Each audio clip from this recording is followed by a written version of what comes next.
Okay, here we go. Let's get this party started. And let's see here. Okay, we are now live. Good afternoon, everyone.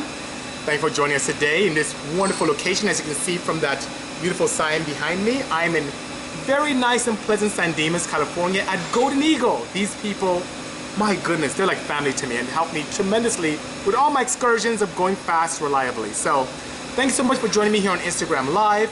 Hello H class, good seeing you. Greetings Erin. And for those of you on YouTube, thank you for joining us this afternoon.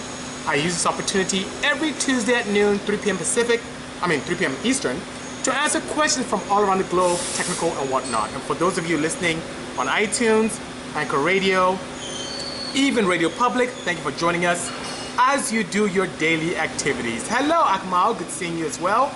Wagner, thumb up to you. EGS Tuning, thank you for joining us this afternoon, and thank you so much. As you see, these guys are wonderful, and you know, I have a great story about my friend from Golden Eagle. Years ago, when I used to do tons of drag racing with my CRX, I had an opportunity to drive my carbureted F22A front-wheel drive drag car. Full unibody, factory windshield, but I couldn't for the life of me break into nines. I was stuck at 10.0, 10.1. And the reason for that was because I couldn't seal my block very well. No matter what I did with my F22A, the sealing would do okay on the dyno, but once I put any effort on the track, my gasket seal would go away. I met the guys from Golden Eagle. I was convinced to go there, and I reluctantly did it. Hey, break time. But not break time for me. Jackpot. Jackpot. And reluctantly I came here, but then you know what happened after they did my first sleeving for me? I sealed impeccably well, went to Orlando Speedway, and my first pass off the trailer, 9.9. I was so excited. My first time ever running nines, thanks to these guys. Hello, John. Thank you for joining us. Yes, rest in peace, Ted. Yes, we miss him very much. We really do. But nonetheless, guys, thank you so much for joining me this afternoon, and thank you so much for the team here at Golden Eagle for being such gracious hosts and allowing me to exceed my expectations for reliability and power in the Porsche, Honda, and Hyundai world. So thank you so much. Salute out to you as well, Richard. Good seeing you as well. And today, I have Hedy with me who will be helping me with questions. So Hedy can come and say hi to him. There she is right there. There she is. So she'll be helping with some of the questions you guys submitted today. Thoughts on the camless valve train? I think it's fantastic. John, to answer that question, Renault did a lot of research into that camless valve train. Our friends from FC have done a great job with that as well. And you know the beauty of that? It allows for an infinite amount of camshaft configurations. You don't even need a throttle body. You can literally actuate each valve individually and have a clean pathway for intake design, have a wider torque curve. The only thing is a little bit complicated, but it's wonderful in terms of efficiency, power, and with today's technology, reliability. So I like it a lot. It's something I haven't played with firsthand, but I can't wait to get my hands on it indeed, you know? Hello, Marquette from Chile. Thank you for joining us this afternoon. I really appreciate that. I'm here at Golden Eagle, and they do more than sleeving, by the way. As you can see behind me, there's a variety of intake manifolds, sleeves, Dr. Iron to be exact. Look at this. This is for one of the Porsches that I'm playing around with. Hello, Logan from Orange County. Thank you for joining us as well. Dr. Iron sleeves and has the appropriate amount of expansion so it doesn't interfere or warp my deck with the aluminum housing for all of my M96 and M97 engines. Saul, good to see you. How are you? Thank you for joining us this afternoon on Tech Tuesday. I'm here at Golden Eagle. You need to use them for your machining needs. These guys are really, really, really good.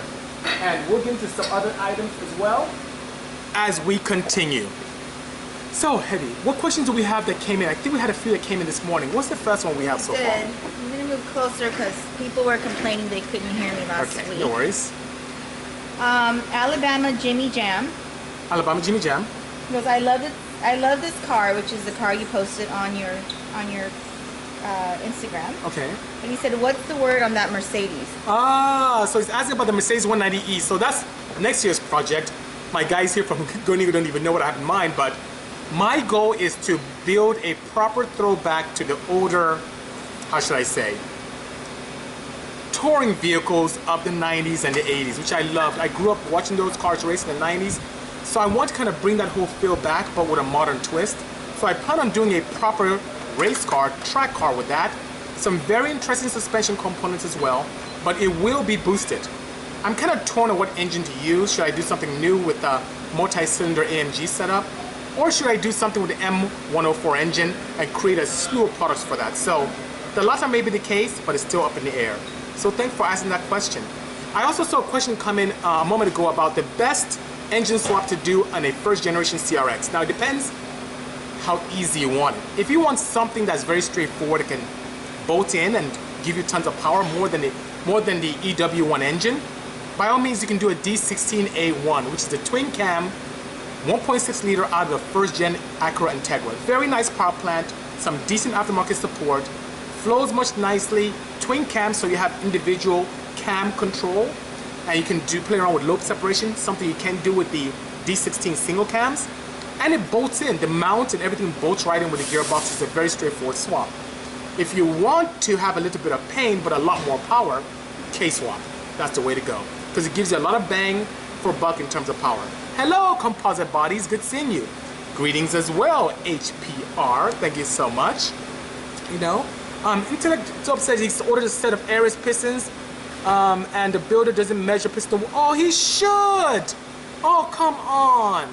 Well, those pistons may be damaged. We have a great partner in Trom.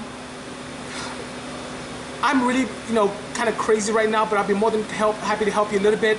Write to us at lab@bisimoto.com, and maybe I can get a proper replacement piston set for you. I'm so sorry that your guy didn't measure that. That's so naughty of him, Big Tim is asking that he loves the show. Thank you so much. Did my Honda Shuttle Wagon have the low range and was it all-wheel drive? No, it did not. It was the one I built years ago was a front-wheel drive D-series based power plant, and it didn't have a low range or all-wheel drive assembly. It was front-wheel drive, two-wheel drive only. Hello, Russ. Good seeing you. Thank you so much, Much Exaggerated. Appreciate the kind word. D16 wide auto is the best. I like the wide head, but the bottom end I'm not a big fan of. I love the A6 and the Z6 because of the oil capability. Hello, CSS. Good to see you. Thanks for joining us. Absolutely, I love Trom. Trom is awesome. It's not good. It's awesome stuff. That's why I use in all my stuff. And even these blocks that Gonigo's sleeving for me, Trom piston is what I'm using by all means, My pleasure. Thank you so much, Intellect. Powerful NA M96. Yes, we're playing one right now. Absolutely. And as a matter of fact, this is the sleeve that we're using on that engine. So I'm pretty excited to do that, to be able to share that with you. Thank you so much. I haven't thought about doing anything with Datsun Z yet, only because I don't have a relationship yet with our friends from Nissan. But when that happens, I'll be more than happy to. As I mentioned earlier, as we do R&D with manufacturers, especially with brands that we're not very comfortable with, it's always a good blessing to have a partnership with OEM, because we can use some of their support to develop products for newer and classic platforms. So it makes things much easier for us, which is very pleasant, Honda Fit? Yes, Timber. My goodness. The current model Fit, we built two for Honda in 2015, a 400 horsepower turbocharged one, and a mild track version, like a club racer style. We did two for Honda. So we've done quite a few Fits, and then we've had customers come in with K24 swaps, and we tuned them and flashed them using K-Tuner. So we've done quite a bit. It's been absolutely spectacular, very fantastic indeed, Oh, so I see someone says here, Mechanic loves the Pure Oil. He learned something new from me. Thanks again, my pleasure. I love Pure Oil as well. As a matter of fact, one of the popular ones even here at Gonigo that they stock is the braking oil. And this allows for excellent interaction between the rings to allow for proper seal, great protection also for the bearings. And for those of you with VTEC or Variocam assemblies, the high zinc formula in this protects the valve train impeccably well. And there are two versions, the SA30 and SA40, depending. So here you just put one up in case you have questions later on. I have them on sale now too, and Gonigo carries them too. So by all means, give them a call, and they'll be more than happy to help you out, Today, Colin, I drove a 2017 Hyundai Ioniq Hybrid to work. That's what I drove today, so thanks for asking. Hayes, give me that look that Ari usually gives me. Let's see, FR Fraud says he uses Pure on his Type S and he loves it. So I'm sure those guys love it, and Hades happy as well. Hey Shell, good afternoon. Thanks for joining us indeed. Hello to you as well, 211 Performance. Thank you so much. Greetings, Barad. Okay, so Hades, what other question do we have so far? DT Racer. Oh, Alfie. That's Alfie. That's Alfie. Okay, let's see. What question does Alfie have? He says, brake caliper swaps for street applications. Okay. Have you used other make caliper applications in projects that you built? If so, what brake calipers do you prefer to use, and which swaps have been the easiest to make functional? So a lot of people, he's asking about brake swaps amongst performance vehicles, and most people do swaps. Like you see people with old school VWs putting Porsche brakes on. I've seen some Porsche people. I've done it myself on my Blue 911. The older air-cooled brakes were kind of weak, so I grabbed newer Carrera S brakes and swapped over. So I've done that. But typically, I'm a huge advocate of using proper design brakes for aftermarket. So you see me use partners like Tarox. I'll play one with Stop Tech, some Willwood stuff. So things that are properly, Buddy Club is one I've used tremendously. Thank you so much. Buddy Club is one I've used tremendously on a lot of my Hyundai and Honda projects as well. So I'm a huge advocate of using purpose designed brakes for that. But in the swaps, I've only done Carrera ones. I just feel when something's properly designed for an application, it works best, opposed to using another factory application that was designed for a low horsepower, low speed car on a car that's a little bit more powerful than factory. So Alfie, that's a great question. I hope that helps, you know? Robert says, my question got lost in comments. The 2JZGE, wow, that's the NA setup. How to reach 500 horsepower, and can the standard transmission take the extra power? We started to see some failures north of 400 with the 2JZGE gearbox. And you know that GE has an intake manifold that goes across the valve cover. The bottom end is very similar to GTE, so you can make big power at the bottom end.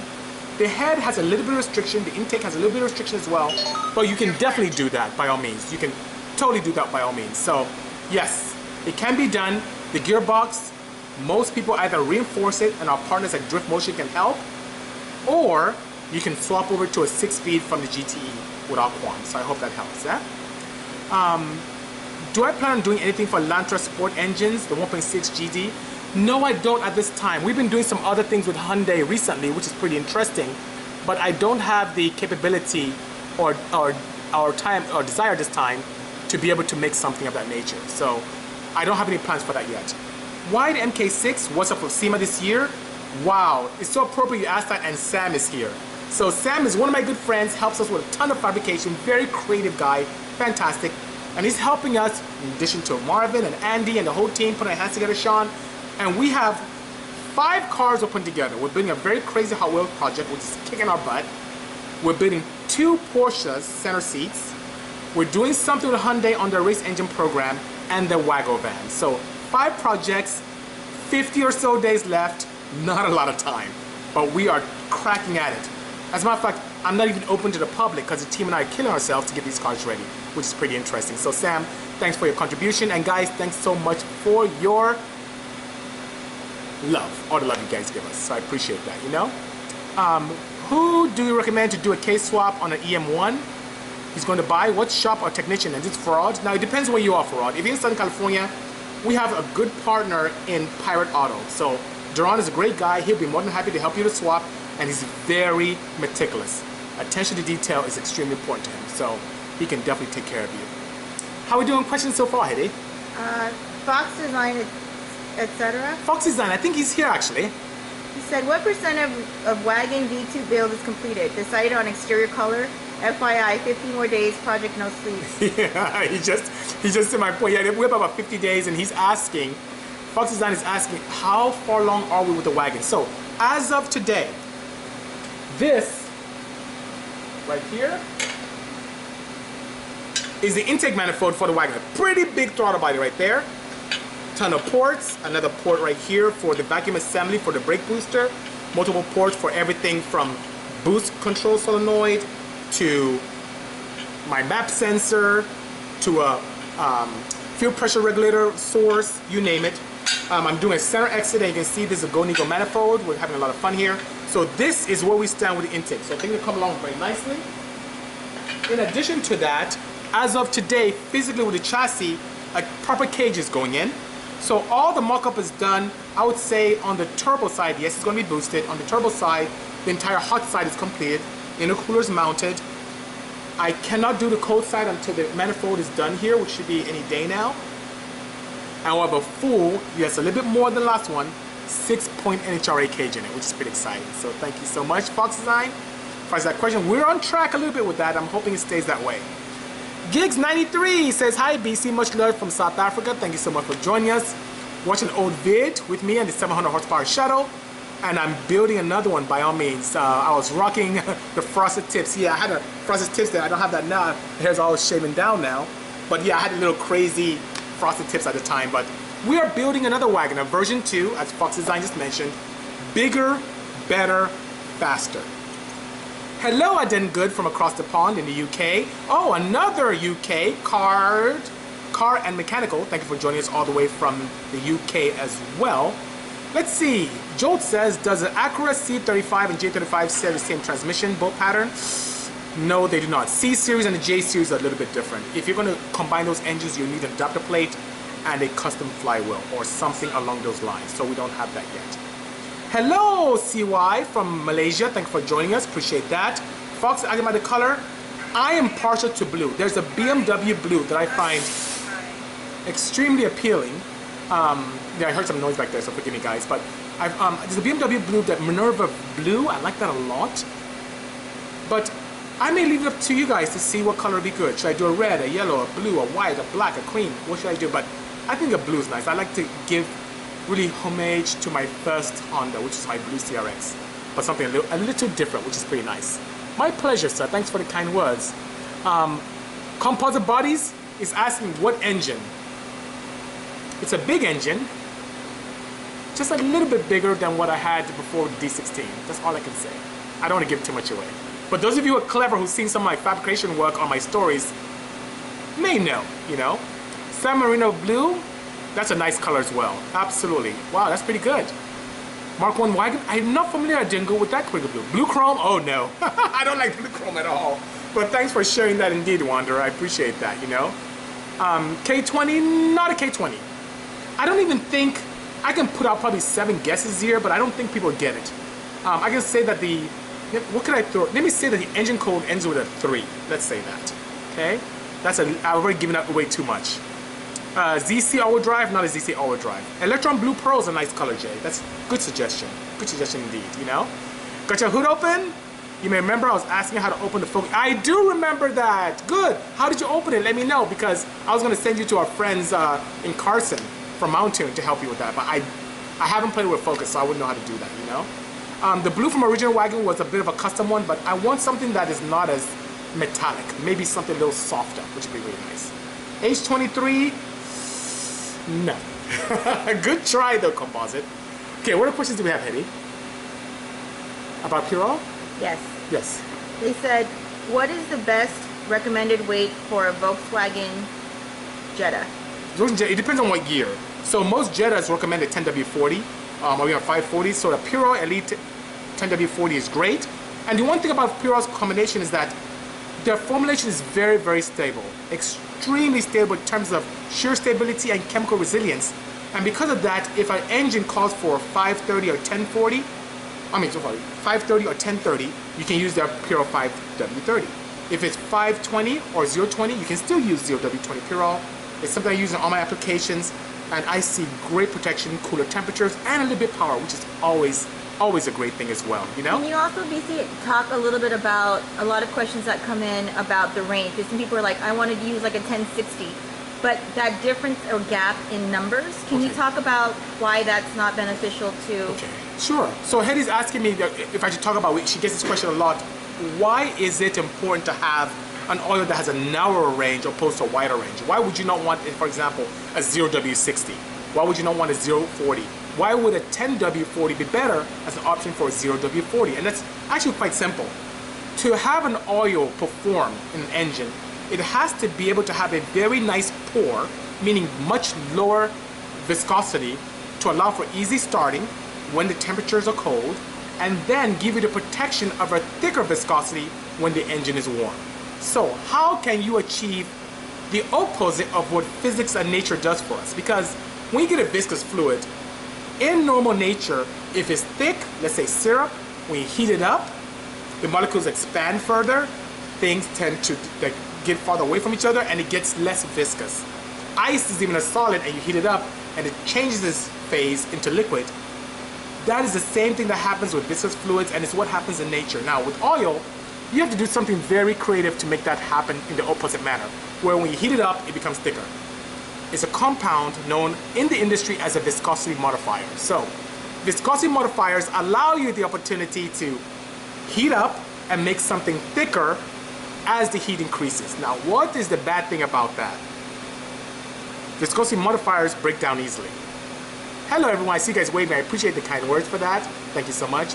They break down very easily. So when you see oils coking, especially the standard conventional oils, it's because they have a lot of viscosity modifiers that break down with heat, and it causes a lot of coking and plugging and so on and so forth. So whenever there's a chance, you should really choose oils that have a narrow range because it doesn't have that many viscosity modifiers that can break down very easily. So I hope that answers any of the questions you guys may have. Just a little tidbit. And Hedy, thank you so much for asking that question. It's a very good one indeed, you know. Oh, hello Subwarma, good seeing you. Hello Ahmad, thank you so much for joining me this afternoon. Hello Jeremy. Robledo was asking, when is my website coming back on? The website is on. What's happening is I am pulling away from retail sales. I have a lot of projects coming on. We have a lot of builds in-house as well. I'm trying to give the opportunity to be able to focus on some of those great things. If there are products you need, you can write to me direct by email, and if I have some more in stock, I'll be more than happy to help you with it. But the Bisimoto web store, with exception of a few products there, will be going away. So it's not down, it's just that we've condensed really the products that we sell in the house so we can focus more on the in-house projects, especially with the OEMs. So I hope that helps. F22A is what Jay said. I don't remember what your question is. Hello, Bisi Chris from Germany. Thank you for joining us this afternoon. Appreciate that indeed. Let's see here. Is the stereo I'm sending you going into the wagon or another build, BC? Adding good is kind enough. Thank you so much. I love pre-correct stuff. So adding good, the radio you're sending me is going into the version 2 wagon van in all its glory. And thank you so much for helping me with that project. I really appreciate that, and it's an honor to have your product in my vehicle. So thank you so much. On the exact opposite end, Greg Tread says, of the brutal speed spectrum, if you had to run an Enduro at Irwindale, NA, front-wheel drive, 98-2004, no mods, max displacement, 2.5, what's your choice? I'm looking at chassis now. So you're talking about a chassis for Enduro, not an engine, for opposite end of brutal speed spectrum. NA only front-wheel drive, no mods. It depends on if you're able to combine a chassis with an engine of choice. So high-speed stuff, tunability, lightweight, and the ability to put a heavy or more powerful, larger 2.5 engine in it with aerodynamics to your advantage, I would do the mid-2000s Honda Insight is what I would choose. That chassis is lightweight, very aerodynamic, full aluminum. Honda lost money every time they sold those cars. That's a very, very good platform. If you had to stay with the chassis and the engine, it needs to stay in that body. Wow, that's a good one. 2.5 displacement, has to stay NA. Wow, you may have to go with a 9th gen Civic. 9th gen Civic may be the way to go. Maybe even the 8th gen, maybe a little bit lighter, maybe an 8th gen Civic. But if you had the opportunity to swap engines and chassis, Insight, that's what I would do. And that's what I did in my drag car, and it helped me tremendously. Thank you, Nikki. Thank you so much for the kind words. Ahmad, I appreciate the kind words as well. My pleasure, Akmal. I'm here to help. I'm here to help as much as I can. Any K20 products on the market? What I have K20 in my arsenal right now are intake heat shielding gaskets and valve train.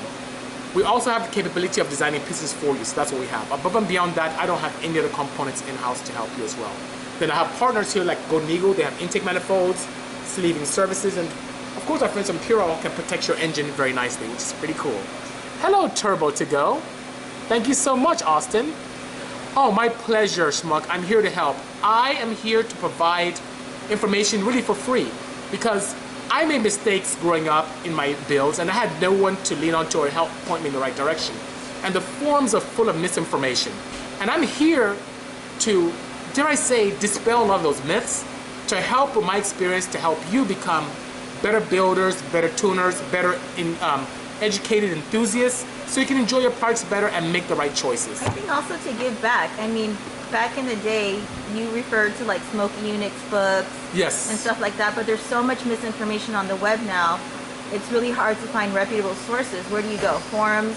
That's full true. Of people who That's are true. like, you know, e-thugs or pencil pushers behind a screen that have not proven themselves.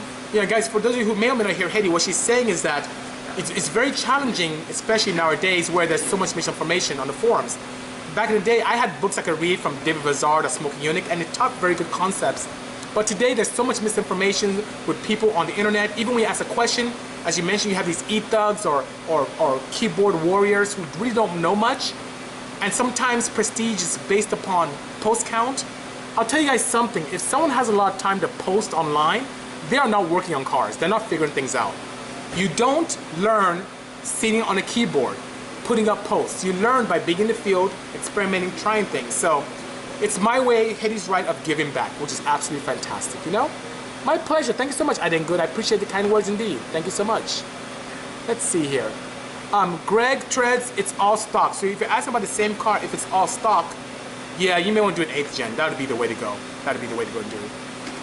Tutor Red is asking when the website is going back up. The website is up. It has been up and will continue to stay up.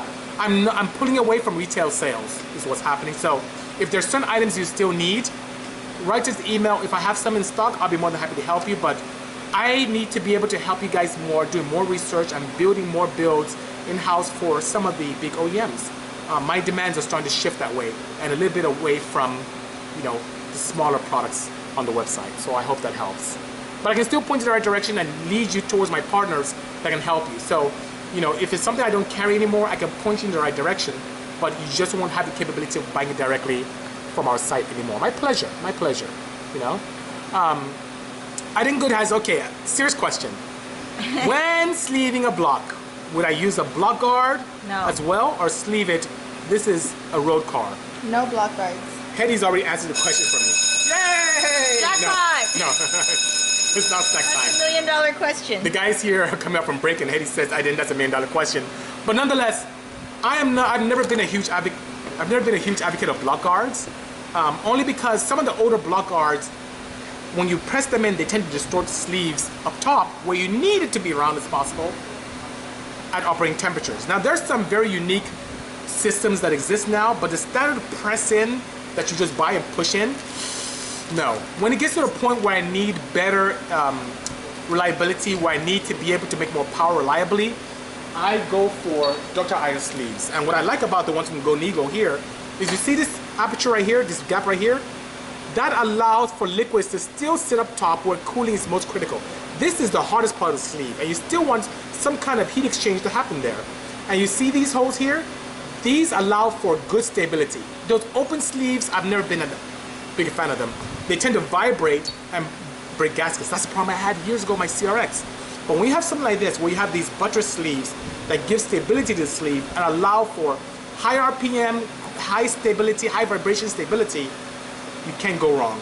And I've pushed these sleeves north of 250 per cylinder. It's great stuff. I love their stuff indeed. And this is for a Porsche M96 engine, which they're putting together for me very soon. I'm very excited about. So I did good. Just because distortion, I'm not a huge advocate of it. It also doesn't really make the bottom of the sleeve any stronger. And guess what? You also can go bigger bores. I love to be able to de-shroud valves whenever I can, and the block guard doesn't allow me to do that as well. Hello, Vaporware. Thank you for joining us this afternoon. Oh, we need a tech book, Greg. That's a good idea. Wow. I wish I had the time to be able to do that. People still read books? Yeah, people still read books. But yeah, that's a good idea. I'd love to be able to do that indeed, you know? Thank you so much, my MJ. I appreciate the kind words, neighbor. Good seeing you, you know? I don't think that's the case, Dip and Deep. As a matter of fact, right here, they GoNeGo cuts their own sleeves from blank material.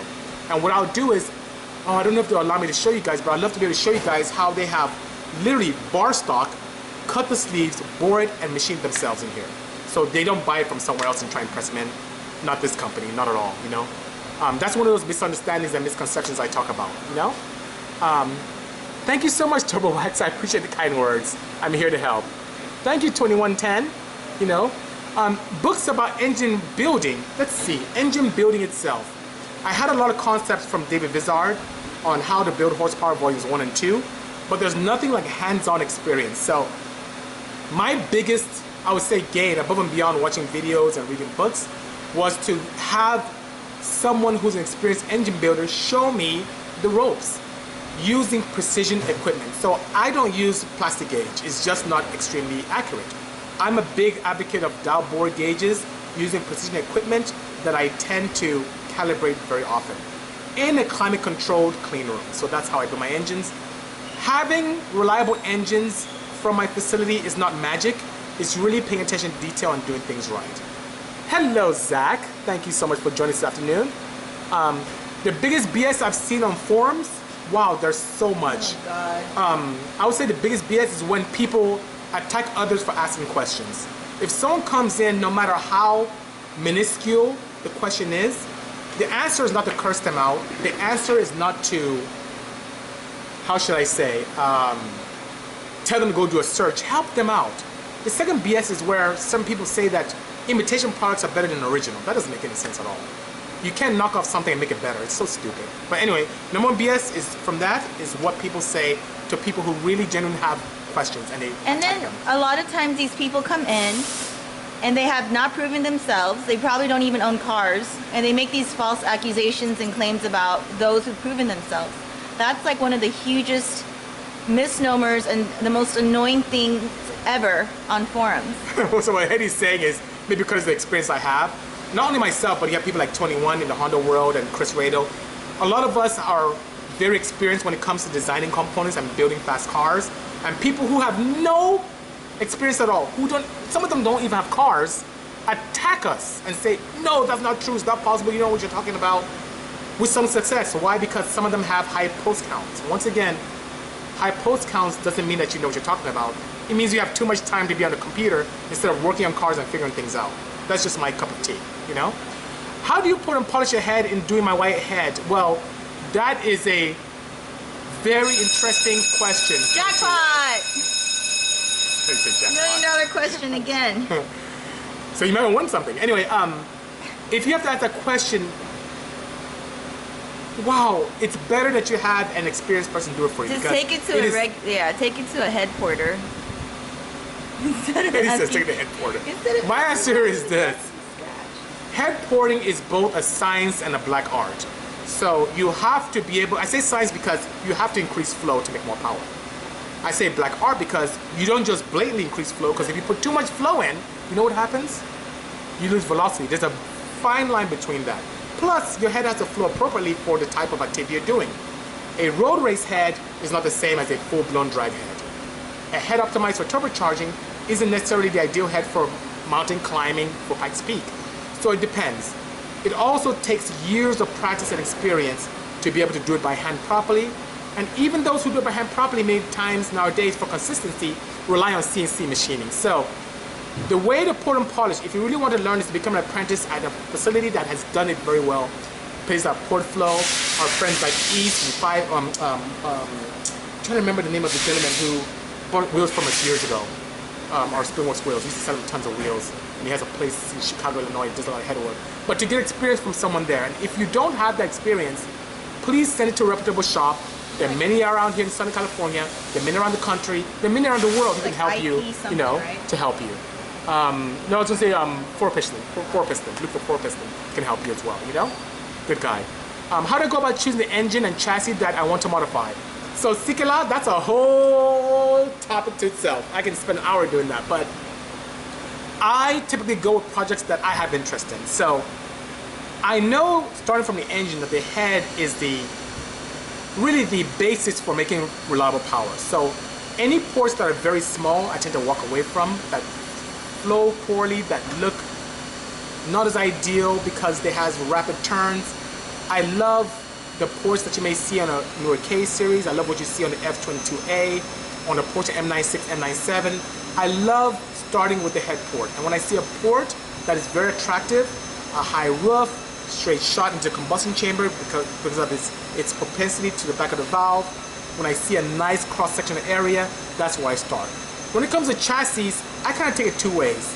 You see me do something crazy like a mid-engine center seat because of balance, something that's very driver-centric. You also see me do something that is very near and dear to my heart, like something I love, like what I'm trying to do with a Mercedes next year. A four-door Mercedes 190 isn't the most aerodynamic car. It's almost like a barn door. But I grew up loving seeing those cars race, the 190s, the Volvo 850s, seeing cars racing, going fast, that looks like something you can buy from a dealership. Something that are parents would drive. I love seeing those on the track. So even though they weren't the most aerodynamic or the lightest weight cars, it's just that love, that passion that allows me to build it. So it's a combination of technology and passion. So I hope that helps, you know? Zach is asking, what happened to your minivan? It's at my shop. So if you look back to some of the Tech Tuesdays I've had at the shop, I've had the van in the background, it's still in the shop in Ontario. But today, I'm at Golden Eagle here in San Dimas, California, and they help us tremendously with allowing us to go fast, reliably, sleeving blocks. They have, wow, a gamut. If you go on the website, goldeneaglemfg.com, you'll see everything from intake manifolds, to fuel rails, to cam gears, to sleeving services, you name it. And we even share partners with Hero. I mean, these are great guys. I love these guys. They have allowed me to be more successful very reliably as well, you know? Big Timber says he has a 2011 Honda Fit Sport. What mod should I get for canyon cruising and daily driven characteristics? Wow. I wish you asked me this question earlier because we had a pulse chamber that bolts right up to your system, but it was a limited run and I have it out of stock. I may have one, I don't know. I don't think I have any more in stock, but an exhaust would be a good fit for you. A flash, our friends from K-Tuner can help you with a flash, and an intake from AEM. With those three things, your car wake up very nicely, have a nice tone to it, and make it a lot more enjoyable. But since you're doing canyon cruising, suspension is key. Reach out to our partners out there in, I'll say, Orange County, Progress Group. They have some stuff for the Fit. It can make your car handle like it's on rails, and it can totally transform your vehicle by all means. So I hope that helps, you know? Okay. Salute that to you, Kyle. Thank you so much, Kevin, for the kind words. By all means, appreciate that. JDMJ says, what's my recommendation on flywheels for B series? Aluminum or steel? Does light flywheel add to liability on NA or turbo? Great question. Fantastic question, Jay. I really appreciate you asking that question indeed. So, aluminum flywheels allow for amazing lightweight capability, but with a slight expense. Steel or chromoly flywheels can also be light, not as light as aluminum, but tend not to break the budget as much. A lightened flywheel helps no matter what, whether it's NA or boosted, with acceleration. And of course, when you're having fun, when you're racing, the name of the game is to get from point A to point B as quickly as possible. So that being said, are there any setbacks to aluminum flywheels, to lightweight chromoly flywheels? Based on my experience, no. Those rumors I see online about losing torque, think about it physically. It's not possible. You don't put aluminum flywheel and the torque created by your engine goes away, which is as a result of the chemical energy converted to heat energy, converted to mechanical energy. That mechanical energy is not thrown away when you put a light flywheel. As a matter of fact, it takes energy to turn a heavier flywheel to be able to propel a car. Now, why do flywheels exist? Let's take a step back to how the Otto cycle, how the internal combustion piston engine works. You have the chemical energy of air, which contains about 20% of oxygen, which is really the main combustion element there. You have the fuel, gasoline, E10, ethanol, E85, methanol, whatever your fuel of choice is, kerosene, whatever you're using. And you have the caloric content of that fuel. Through the agent of combustion, you turn this chemical energy into a reactive heat energy. So you want chemical to heat energy. That heat energy with the expansion and heat now does work on the piston, pushing it down, and that up and down motion of the piston, which is now mechanical energy, is transformed to rotational movement by the crankshaft. Now, as you can imagine, let's use something as simple as a 4-cylinder engine. Up, down, up, down, up, down. That's jolting. That's not a very smooth movement. The crankshaft also sees that jolting up and down. And you know how it manifests itself in a not so smooth assembly. A heavy flywheel is a damper. It's a damper that absorbs those jolts and makes it much smoother to drive, especially for passenger cars. But it makes acceleration a bit of a bore because it takes energy to spin that very quickly and it's harder to do it. So, in performance applications, one of the things that we do is lighten our flywheel. We take out the heavy flywheel, we put a lighter one, and what the result is, yeah, you may have a rougher idle because now you don't have the dampening effect of a heavier flywheel. In addition to that, If you use AC, your AC may be a little bit rougher. If you have a newer car with OBD2 that uses the smoothness of a flywheel to determine misfire, because when you misfire, the flywheel tends to jolt, so you may think of a lighter flywheel as a misfire situation. Maybe that may be a choice, or you may have a flash program that can disable that in the ECU. But by far, any applications you accelerate quickly, boost applications you spool up quickly, it just makes a faster car.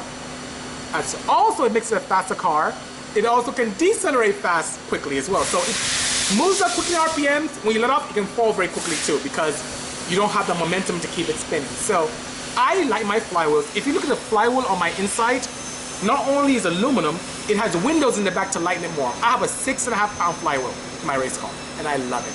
And all my Porsches, I put light flywheels. I do it whenever I can. So I hope that helps. I know it's great.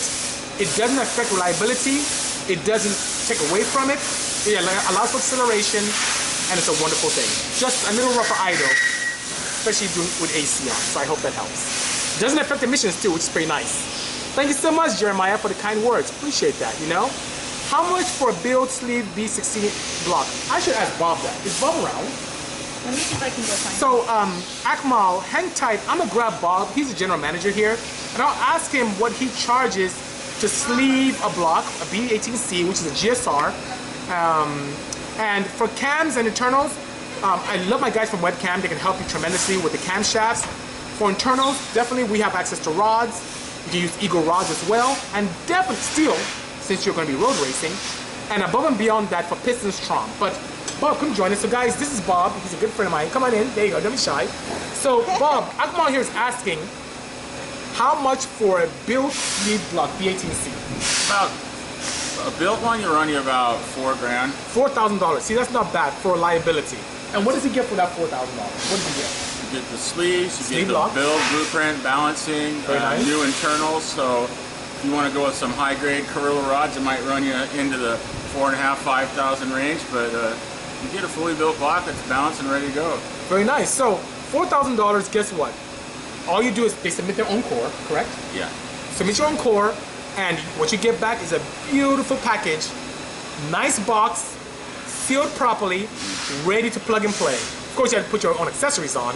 They won't do that for you, and they won't install it for you here. They shouldn't. They're a machine shop. Yeah. They focus on what they're experts in. So $4 grand is a wonderful price to pay for peace of mind and reliability. So thank you so much, Akmal, for that question, yo. KDM ran off somewhere. I think she went to the loo. I have no idea where the KDM is. Oh, there she is. She's walking over there. She's here. Amahia is asking where your KDM at. Amahia IR. So there's the KDM right there. There she is. So you guys, where your KDM at? Okay, there you go. Thank you so much. Oh, have a seat, Bob. We're not done with you yet. We're not done. We're not done with him yet. I didn't make room for her. No problem. Yeah. Hello. Is port velocity less important than volume in a boost application? Yes. Port velocity is not as important because you have artificial means of force-inducing air.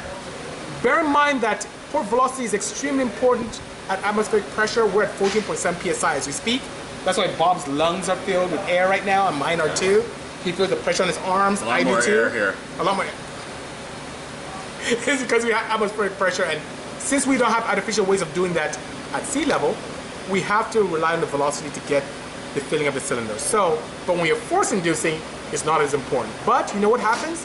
More cross-section area, the more air you get in the combustion chamber, where it can be combined with appropriate amount of fuel, get combusted, create more heat, do more work, and make more power, which is always fantastic.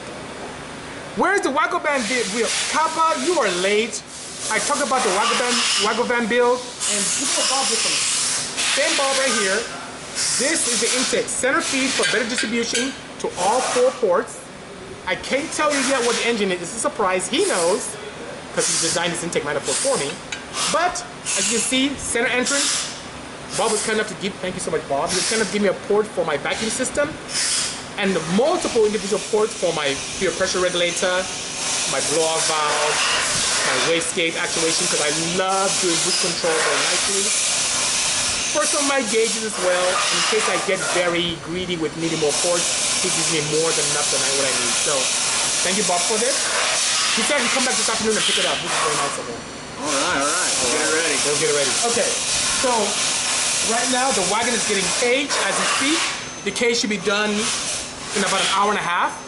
And then after that, I'll be able to finish the cold side of the intake manifold when Bob provides me the finished product of the intake. The hot side of the turbo system is already done. The exhaust manifold is already done. I should get my wastegate in from Precision sometime tomorrow.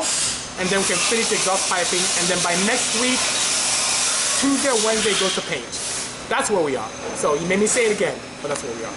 Okay. For a street B-Series GSR or B16 head, would you even port it if you're going to boost it? What do you think, Bob? Should I port a head if they're going to turbocharge it? Definitely. The motor needs to breathe. Motor needs to breathe. I agree with it. It's very nice to have because the key is to remove any restrictions. So it helps a lot. You should do it.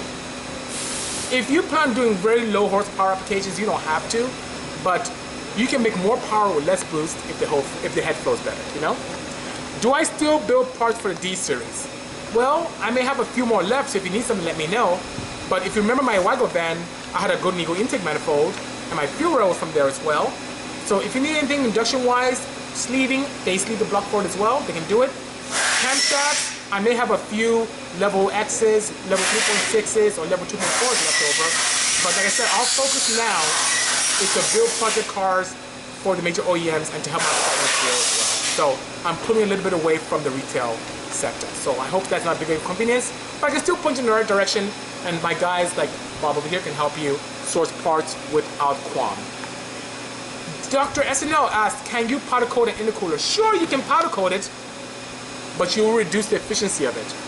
So as you think about it, whether it's air-to-air or liquid-to-air intercoolers, the fins, that weird wavy thing you see in between the bar and plates on the intercooler, those are surface area devices, little fingers that allow for heat exchange between what goes on inside the intercooler and the atmosphere. So, that being said, whenever you powder coat, you remove the capability of those fins to exchange heat with atmosphere. What I recommend if you want to change the color of your intercooler, maybe to hide it from the cops, or to look like a car that's more of a sleeper, anodize it. Go to a local anodizing place. The anodizing can change the color without affecting the heat exchange. There are also some very unique powder coats that are based a little bit in a heat exchange powder that can not take away too much from it, but that's something you typically see in aerospace. I would highly encourage you to anodize or put powder coating.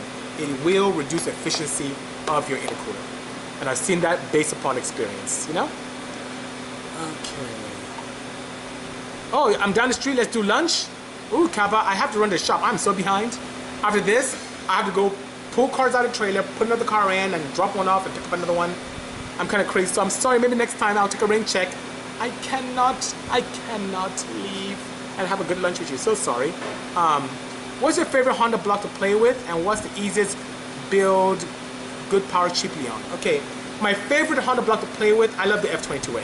It's just an engine that I love, one that we designed components from scratch and made a lot of power with an engine that was typically unloved. So there's a lot of pride there in being able to create product.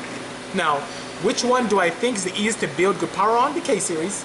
The head flow is great. There's tons of aftermarket support. Even here, there are tons of aftermarket support for the K-Series. It's a very good platform. Head flows impeccably well from the factory and still can be improved upon, which is great, you know? And let's see here. How do I feel about our friends from Darton? They're nice guys, but my choice is Golden Eagle. They're local. Bob is crazy enough to want to experiment with me, which is great. His turnaround time is just like that. I'm very fortunate. As I mentioned, how can I be upset with them? They're good people. They're good people. I ran my first 9s with their support. And Hetty just mentioned, the people make a business. They're right. You can reach Bob anytime here. His team is always here, willing to help.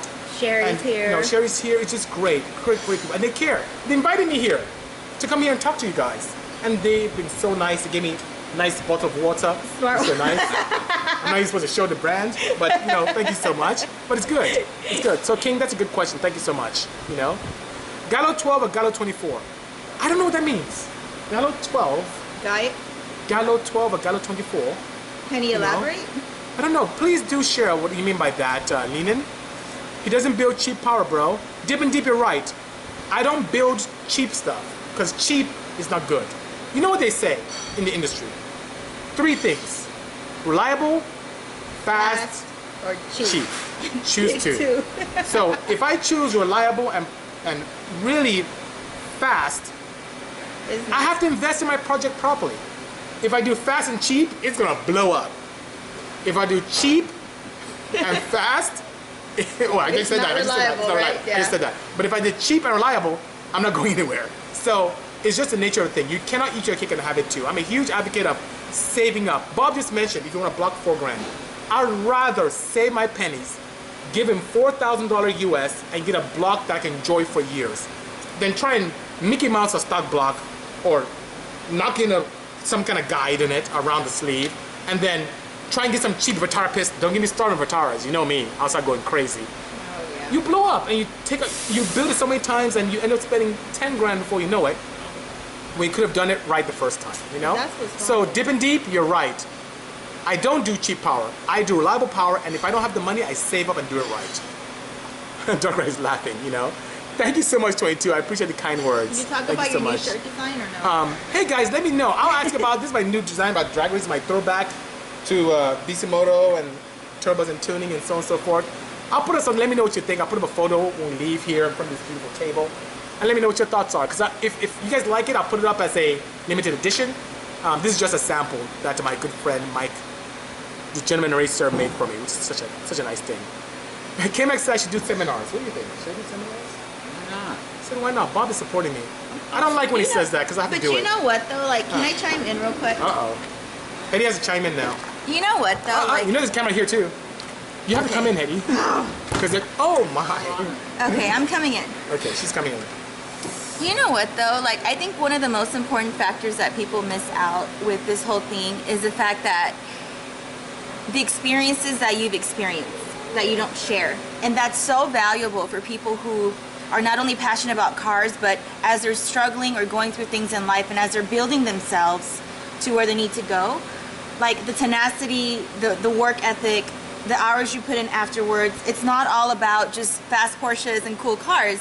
It's really that work ethic and that passion that you put in after hours that people don't see. So I think that's like really, really, really huge.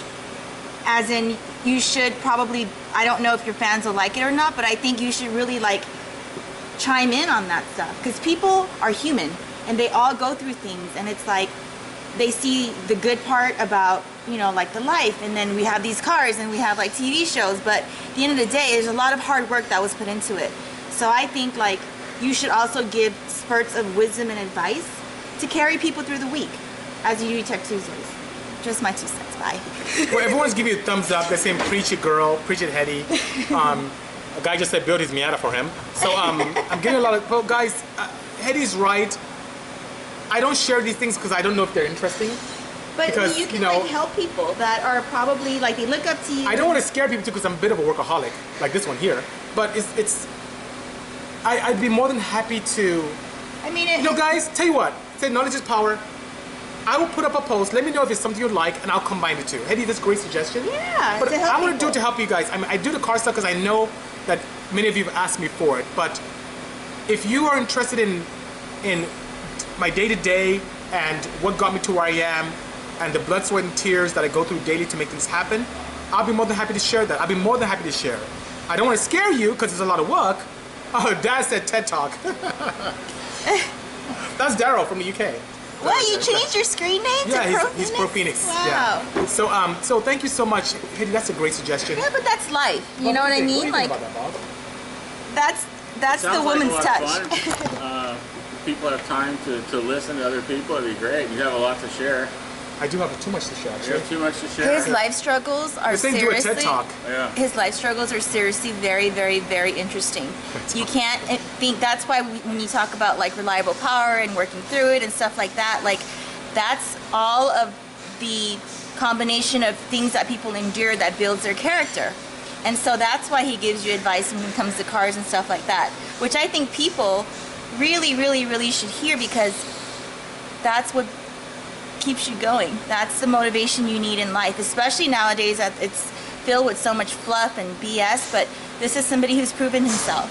So if it can help you in your daily lives, why not, right?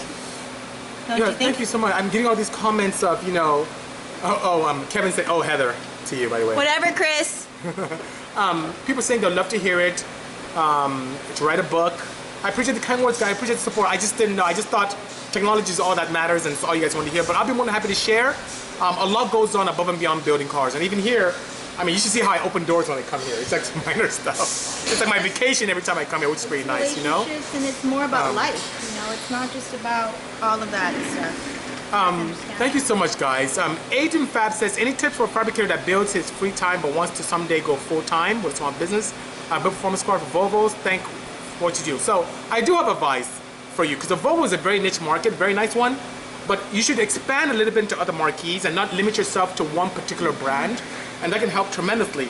Above and beyond that, and our time is getting very close, it's telling me that almost time to hang up, but anyway, above and beyond that, keep hustling, put in the hours, create an opportunity to increase your base, your customer base.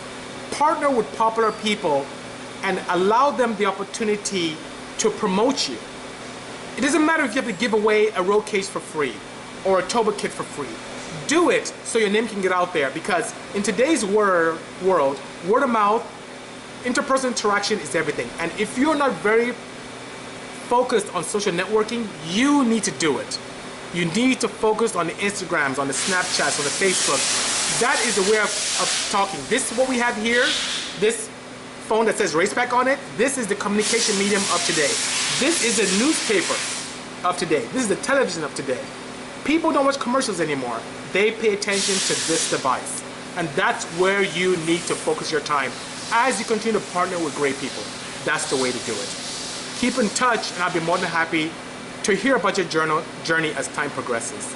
So guys, thank you so much. I know we have so much going on here. I need to sign off, but I'm gonna see if Bob will let me give a sneak peek of some very secret areas here. But I need his permission to do it. So hang tight, I'll come back on. Thank you so much for your audience, Bob. Thank you for being such a great host and for allowing me the opportunity to become more and more successful in my projects. Thank you so much. Jerry, thank you so much. I love you. Thank you so much. And Haiti for your input as well. People are very excited about your interaction, you know? Yeah, sneak peek. They want it. They want it. Okay, I'll see what I can do. I'll bend his arm.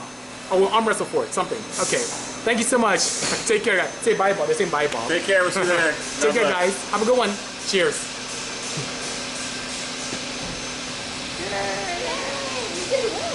They're saying bye, Haiti. Oh, bye. We're at 508. Not bad. You did well. I thought you like.